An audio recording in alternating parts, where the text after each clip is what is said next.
Hello again, Commanders. This is Matthremar, back for episode 3 of Ranked Play with Matthremar.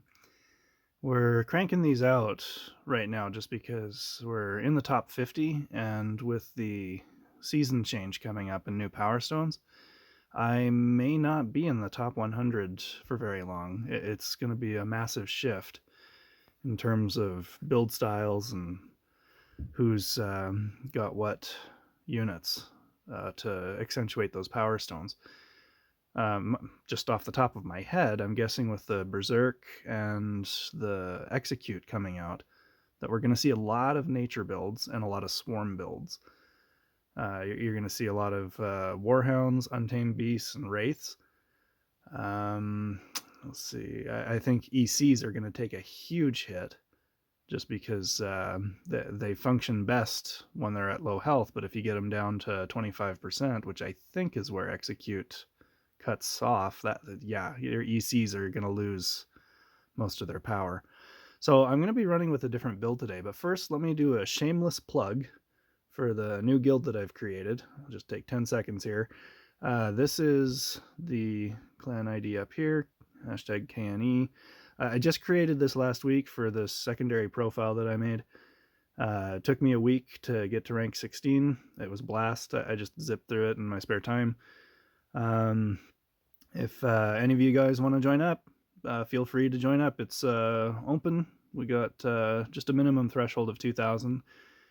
But yeah, if you guys have a secondary account that you want to throw in here, or if your primary account is in kind of that rank 16, kind of 3,000 range, where I already took down one boss all by myself. So feel free to join up with me. That would be awesome. I'm going to be running a different build today. We have new Power Stones coming up, one of which is Block. So you're going to see more corner builds as well, in addition to all of your nature and chaos swarms. So this build is comparable to what I was using for the raid boss a few days ago. The one that everyone was struggling on. I think only 2 clans managed to take him down. We have our soul pylons. I've got 3 of them back here, and I'm always short on power stones. I just can't justify spending the gems on them just because they're temporary. But I've got 3 soul pylons rocking. We've got our supply line here with the spider's nest to feed into the draining spirit. And draining spirit just has slow on it so that it doesn't wander too far from the tree. Sometimes it'll try to follow those spiders. And then we obviously have our tree. So the theory behind this build, which almost helped me take down the boss, I was chipping away at him, but I just couldn't afford the resources. The concept is obviously these 2 molten armors up front are going to act as interference. They will be sustained by, let's get back here to, yes, we've got our toe, which since we're starting below the unit threshold, gives them a 70% buff to health and attack potency. We're going to be fluctuating up and down over that unit threshold with the spiders, which is going to ping pong the health and also the attack power up and down. But with the secondary attributes, we're going to be getting a 60% heal every time those spiders pop. So those molten armors are just tanks. They're going to stay there forever most of the time. Of course, I haven't really run this in the top 50, so we'll see how long they last. Arcane reconstruction hammer, that's going to also give us a real nice benefit with, yes, when the chance of when they're destroyed that they can come back. So that's going to act really well to keep everything sustained. Anything that pops up in the back, this tree should pick up. Now, assassins shred this build. There's nothing I can really do about that unless I want to sacrifice some of my firepower for maybe a frost trap. But that doesn't even matter very much anymore because people are using the Primal Warhorn, and if they have it up to level 3, they can have up to a 1-second immunity, which totally overrides that. So anybody who's running assassins these days, at least most of the people I'm seeing with them, is using that Primal Warhorn just for that 1 second, and that's all they need. It triggers the Frost Trap, and they're past it, and they can just shred your corner build. So, okay, sorry, I'm getting awful lengthy in the commentary. Let's actually get to some fights here. But this is meant to outlast. My whole objective here, that's also a reason why I'm using the pendant. I want to hold people off, so the Molten Armor should do well up until Frenzy and beyond, but the pendant will be active at that point and should start slowing everything down. It'll give them a nice health buff too with that. Yeah, when it activates, I'll get an extra 40% health. So if I can hold on till that point, I'm golden. This struggles against, again, assassins, struggles against wraiths, because if they can knock down one of my guys or both of my guys, then they can zip right through. But we will see how we do. Let's go ahead and do some spins. And yeah, I think we're all set to go. Let's give it a shot. Okay, Steve Tempa. Let's just take a quick peek here. Alright, he's got an Earth Elemental up front, some Hammer Throwers. Okay. Got Faceless Knights, Mind Corruptor, Stormcaller, Barrier Monk, a set of Archers, and 2 sets of Plague Bears, and I don't see any Arcane Archers floating anywhere. Wow, okay, this is a stout army. He's got very high level units. Let's see. Okay, so yeah, we're going to have the Plague Bears in the back to catch any Assassins and Risen Warriors. They move slow enough that when the Risen Warriors pop, they'll be kind of in the big middle of the group here, and they'll turn around and come back to catch any Risen Warriors as well. These guys are to catch anything that spawns up top and runs that way, and anything that's coming from the front, they'll pick those up and act as deflection to protect this core group of units, which is meant to do all the heavy lifting. So yeah, the Earth Elemental's meant to just buy time, I believe, because that, I mean, once you get up to level 12, the splits on that, it'll just keep you busy for a long time. Yeah, aside from that, I don't know what else I'd care to say about this. Oh yeah, keep skipping over the artifacts. The banner that he's got going here, that's going to be tremendously useful for both the Mind Corruptor and the Stormcaller. I mean, obviously, yes, the Archers and the Hammer Throwers too, but the primary benefit goes to the Mind Corruptor, because the Mind Corruptor doesn't have the Power Stone capacity to accept a range stone. So they did buff the Stormcaller recently to give him or her, depending on what skin you're using, more range. So that's gonna make it to where you can shoot you from halfway across the map. It's ridiculous. Let's see, the Skull of the Necrolord. He doesn't have that many Chaos units.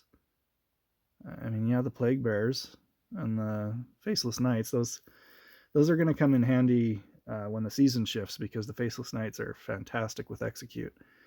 But I'm honestly not sure. Maybe if somebody knows, if you'd put it in the comments, if the mind-controlled units that the Mind Corruptor controls, if they kill something, does that count as a Chaos kill? I just haven't tried that. Okay, so he's got a lot of units. That means my Soul Pylons are going to be taking a while to mow him down. The more units, the less effective my build is. But it's still doable. Let's see how we do. Boop, boop. Oh, okay, what am I? Oh, am I still on the screenshot? No, there we go. I must have hit the clan chat tab. All right, so we've got our Soul Pylons cranking. You'll notice that they're not always shooting 3 bolts, and that's kind of the downside of only using the one nest. But I still get a lot of shots off. I might tweak this after I'm done with this video to only have the one Soul Pylon, and maybe to throw in the Crystal Spire or something. But yeah, we're hanging in there. Both of my Molten Armors are down, and yep, there I go. I'm toast.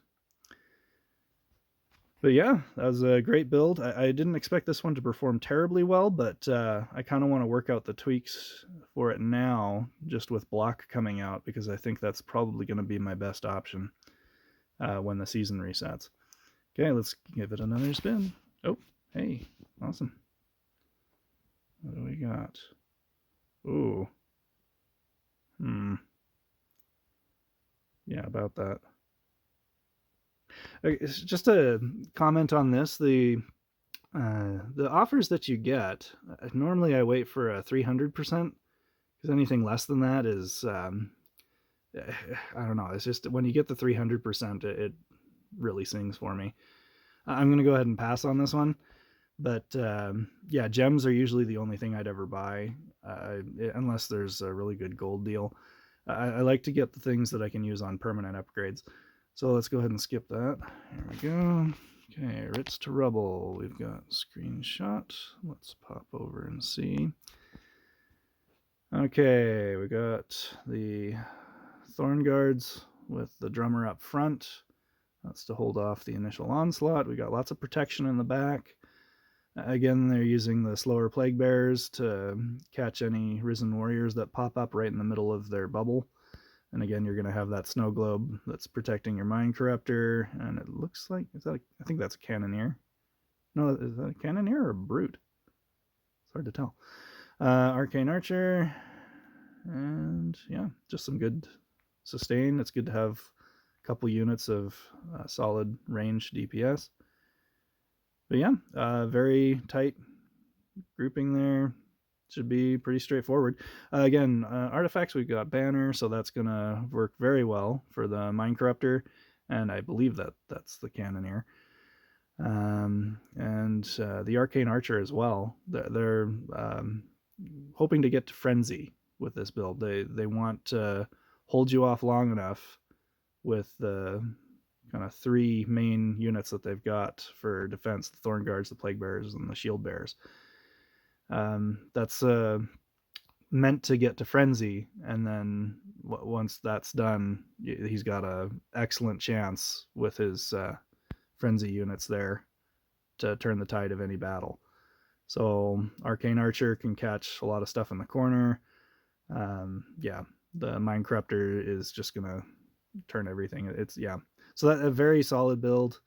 Again, kind of aimed towards making it to Frenzy. Let's see how we do. There's fewer units in this one than the last one, so we'll see if my Soul Pylons can take them down.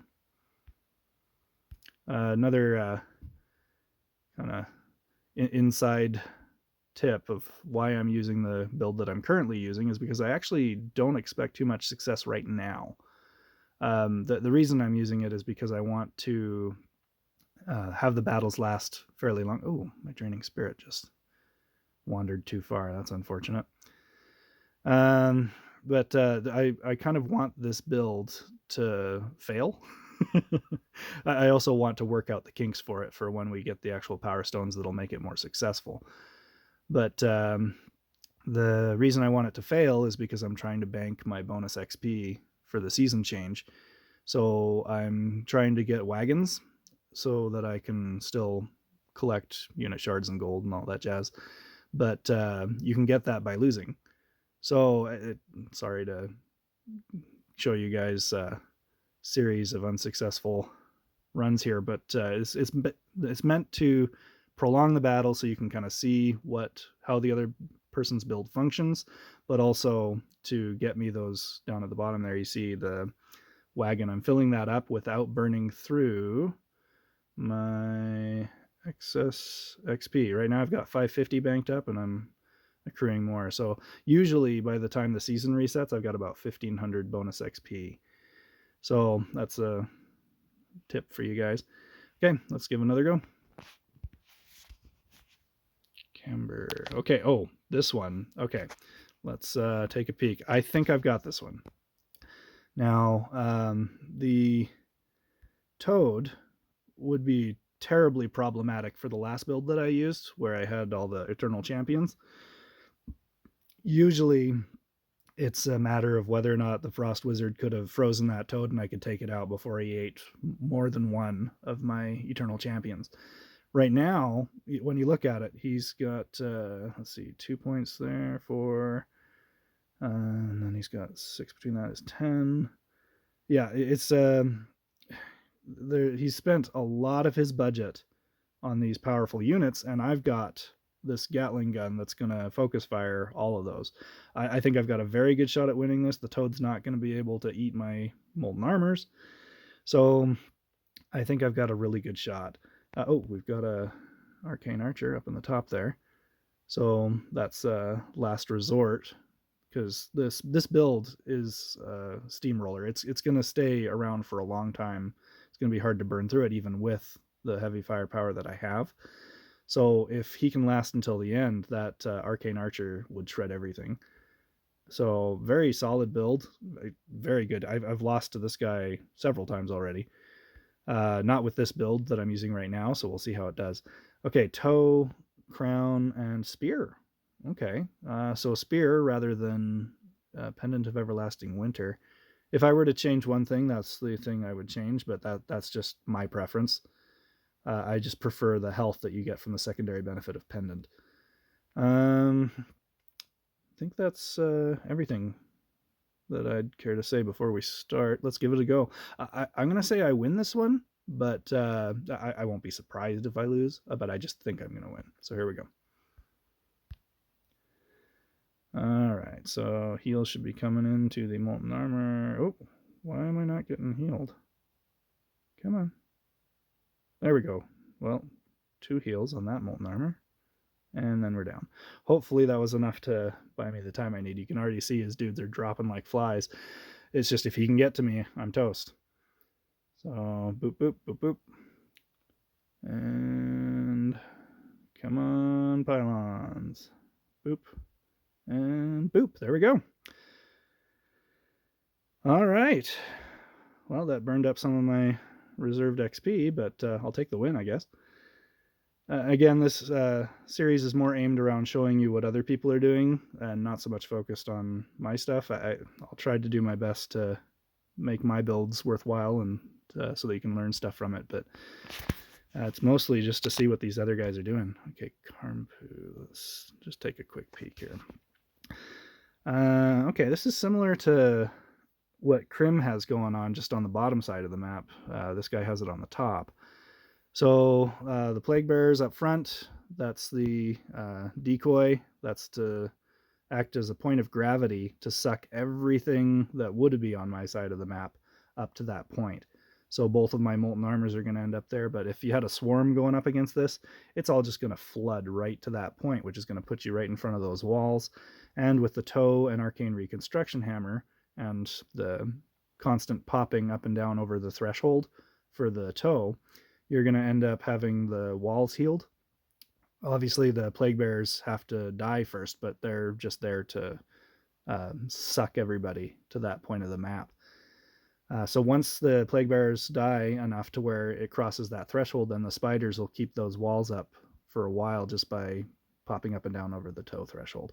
They also feed the Soul Pylon, which would take down armies with fewer number of units. So this is going to be a bit of a toss-up because he's got more units on the field, which means my Soul Pylons may end up shooting those Plague Bearers for a long time before they hit anything important. I may luck out because I've got 3 times as many Soul Pylons and catch his Soul Pylon before he gets too many of mine. After the season change, I don't think there would be any question that I would win this battle. But right now, it's a 50-50 toss-up. Season change would give me the block Power Stone, which would mean that every time his Soul Pylon hits mine, he'd have to hit it within 10 seconds again in order to take him down, and I've got 3 of them. So if I could get his Soul Pylon before he gets all of mine, I win. So right now, before season change, toss-up. Let's see how we do. Again, this is a very annoying but very effective build. So let's see how we fare against it. Yeah, those mine shrooms would be a tremendous problem for my previous builds. They always are. So let's see, we've got Stuff dropping. Almost all the plague bearers are down. Okay, what is... Oh, okay, the arcane reconstruction hammer is keeping up his crystal spire. I've hit it a couple times now. See, I'm down to my last soul pylon, and I don't have any spiders hitting the draining spirit to keep it firing, so I may be toast. Yep. And down I go. Which honestly doesn't bother me.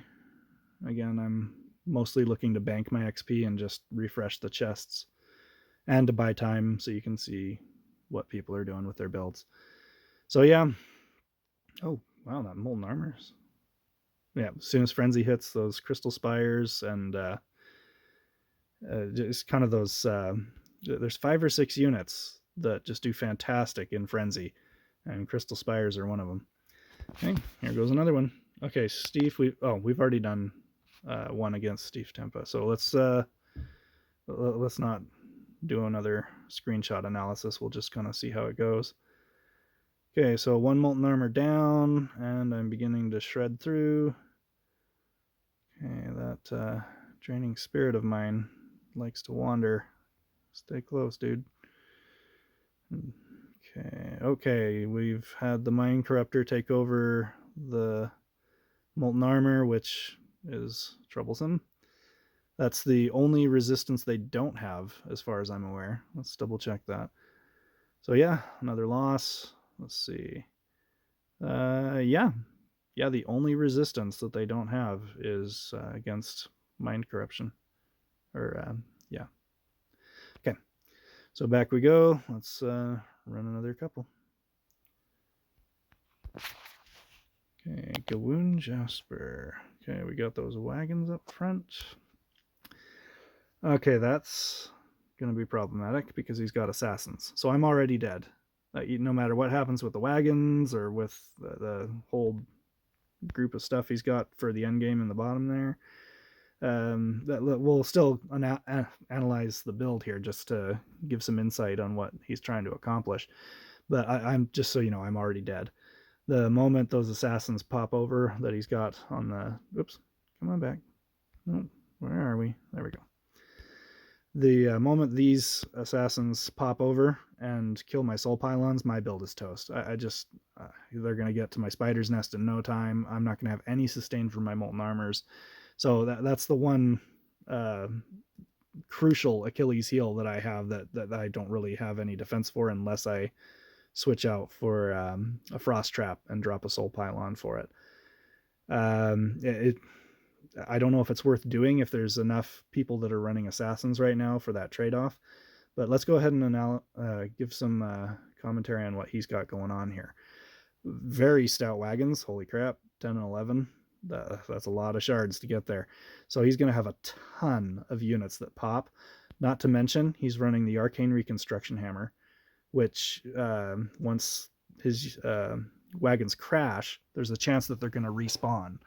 So the issue with the wagons as opposed to the molten armors is that when the wagons pop, they're usually right up against something, which means that within that 1 second, the secondary wagon is going to crash as well, which means you're only going to get 2 pops out of it max. And that's if it goes, because there's... I don't know what the chances on it. I'll have to look at the artifact again. But when you think of the molten armor, if it pops again, it's going to last beyond those couple of seconds, to where if it does go down again, it's going to have that chance to have the arcane reconstruction hammer proc twice or 3 times, possibly 4, who knows. So that is one downside of the wagons using the arcane reconstruction hammer. Let's see, what else has he got? He's got the banner, which is meant to provide range. So the only thing that he's got that's ranged is down in this bottom corner. Now, the reason that I think it's worth him having the banner over a lot of other things is because he's buying time. This is a frenzy build. He's trying to delay you with both the plague bearers, the risen warriors, and the wagons. It's all just meant to buy time. So it'll thin you down. You'll have plague ticking on you, which is going to slow you down to get to that bottom corner. And with all the assassins that he's got, he's going to be taking out whatever's in your corner builds. So he's basically taking corner builds out of the equation.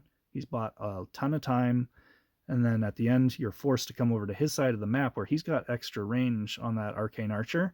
So it's a toss-up if your arcane archer can take his down or not. But if you've got a swarm build and you're heading that way, if you're in frenzy, that crystal spire is just going to shred you. So as well as the arcane archer. So yeah, this is a frenzy build. He's just trying to get to the end. He's got obviously a great strategy for doing it. So very solid. I'm already dead. Let's go ahead and die.